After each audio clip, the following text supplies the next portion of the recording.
My name is Noe Alonso and I am your dance professor for today. Today we're going to be tackling swing dancing. And more specifically in our swing dancing realm, there is slow, medium, as well as fast tempos of music.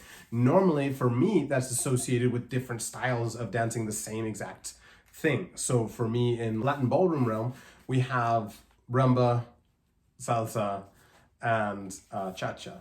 Those three can be different, but those three are usually associated with separate dances, but they usually have the baseline rhythm the exact same. It's just how fast or slow you play around with that, okay? So having said that, in our swing dance realm, we do have at times according to the band or whatever the playlist may be, a certain type of song slips in. So having experienced Lindy Hop dancing in Southern California, known some DJs that have played cha-cha rhythms, and for me our Latin rhythm, and most people usually revert to a slow dance, or actually the ones that have been exposed to ballroom dance, a social level ballroom. Okay, so that's what I want to try and introduce to you guys today. Today we're going to be going into something just a little bit more funky, but is definitely still a slow dance. So this is just to kind of encompass the time signatures that can be associated with slow dancing and how you can interpret it. So sometimes you can slow dance to faster songs just because like you want a breather, but you're still willing to kind of like bounce and tap. Okay, so having said that, let's get to it. Alrighty, my people, we're going to be starting off by getting used to starting off with just picking up the beat, nothing too crazy. Taking my time here and getting into my next variations, or the next variation we're going for is a tap backwards. The lead for this is usually a slight opening up of either side in a promenade or a counter promenade position, nothing crazy or out of the ordinary.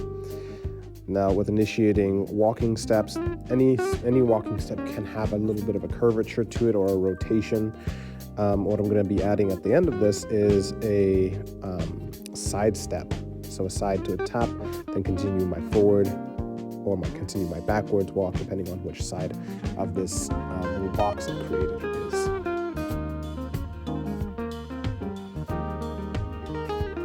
And again, all of this is meant to be slow, easy, not too crazy, don't think too much, just move, sway, listen to the music, and just feel out the moment.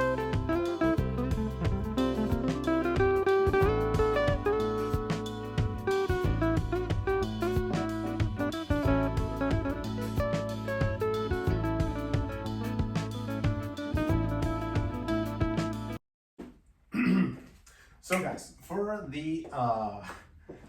those of us who find ourselves right after dinner and you want to be a little bit more romantic, one of my favorite things to do is to pick up my partner and just have a little dance to whatever is playing. So beforehand we had our 3/4 timing. That was a little bit of our waltzes the last time. This time I wanted to go into a 4/4 or this time I wanted to go into a 4/4 to make sure that we kind of get a full range of the different styles that you can slow dance to. And it's really anything that's on the slower scale of things. It doesn't have to be terribly fast. And for us as dancers, it's just taking your time with whatever step that you're going with. I chose a groovier style of song in order to get a feel for whatever is playing. This one I actually found when I was at a Barnes and Nobles, or maybe it was Amazon Books, but I listened to it, Shazammed it, and then just went, okay, cool, this is actually kind of interesting. I was feeling it as I was looking through the books, and then I was like, okay, I can definitely use this sound. So for this particular song, it's a little groovier. For this one, I feel like it could be a funky little hustle, but again, it's a little on the slower side. It could definitely fit to a nightclub two-step, but that's really upon preference. And for our purposes, our slow dancing, it's just going to be stepping and tapping and nothing too crazy. What we have is starting off with our just catching the beat. 1, 2, 3, 4, 5, 6, 7, and a 1, 2, 3, 4, 5, 6, 7. 1, 2, 3, 4, 5, 6, 7. Then we have a step to the side, tap back. 7, 8, 1, 2, 3, 4, 5, 6, 7, 8, 1, 2, 3, 5, 6, 7, 8. Now, practicing this on both sides will be helpful, but for our purposes of explanation, we're just going to cover it on from starting off with the left side. If you want to catch up and just go through the right side, you can start off like that. It will be the exact same for the follow. It's just kind of a mirror opposite kind of dance. So it doesn't require you to it doesn't require me to go into all that in depth of an explanation. So starting off with catching the beat, and when you hit that downwards, slap, downwards, slap. 1, 2, 3, 4, 5, 6, 7, 8. Or if it's since it's a wee bit faster on the back end, it can go 1, 2, 3, 4, 5, 6, 7, and then 2, 2, 3, 5, 6, 7, and so from here we're going to be playing around with our walking step. So we had a 1, 2, 3, 4, 5, 6, 7, and a 1, 2, 4, 5, 6, 7, and a 1, 2, 3, 4, 5, 6, 7, 1. So going back and forth on a diagonal, or you can keep it forward, it really depends. I just wanted to go on a diagonal so you can kind of see where I'm going. So from here we have adding a side step along with that. So we're going to start off with that.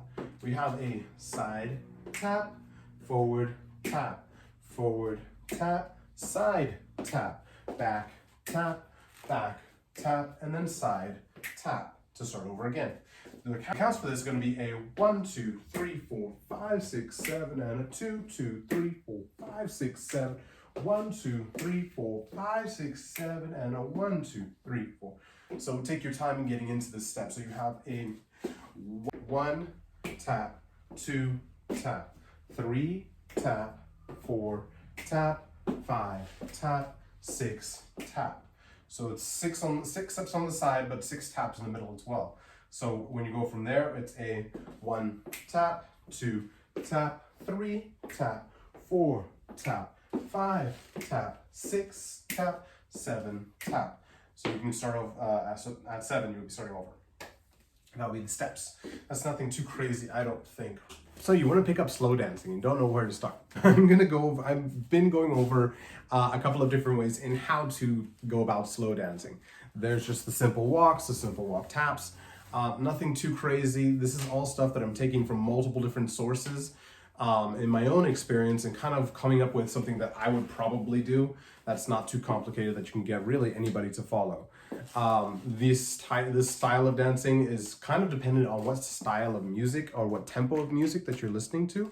For slow dancing, it's taking something that can sound fast but actually is relatively slow. When you half time it, sometimes you think 1 2 3 2 2 3 3 2 3 4 2 3 1 2 3 2 2 3 3 2 3 4 2 3. And that can sound fast if you dance every single beat if you associate every single beat with a step pattern with a step. It can be a little bit difficult if you associate every single beat with a step. And in some dances we do that, other times we do half those, so you can syncopate somewhere in the middle, add like a triplet rhythm. For us in slow dancing, we're kind of half timing it. So what we're doing is we're taking that 1 2 3 and going step 2 3 and kind of just like letting your weight sink into that one step, and then adding 2 2 3 1 2 3 2 2 3 3 2 3 4 2 3. The same thing I'm doing in our 4 4 timing. In our 4 4 timing, we have a 1 2 3 4 1 2 3 4 1 2 3 4. It's very consistent. So having said that, so just making sure that we understand the difference in timings for some of our slow dances. That's why I kind of wanted to go into this, because there's different ways about going slow dance. And so for our next episode, we're gonna have to get into our a little bit of a Latin rhythm. So for the last episode in this slow dance series, I'm going to introduce us to a little bit of a Latin rhythm. This last one was kind of a little more upbeat, a little bit more disco-ish, but it still felt like a solid slow dance song. So next time I'm going to go with something classic, something from the Rat Pack. So you guys get a feel, so you guys in the swing realm get a feel for what you might want to be doing versus like constantly dancing hard in pain, you know? So yeah, I'll see you guys in the next episode.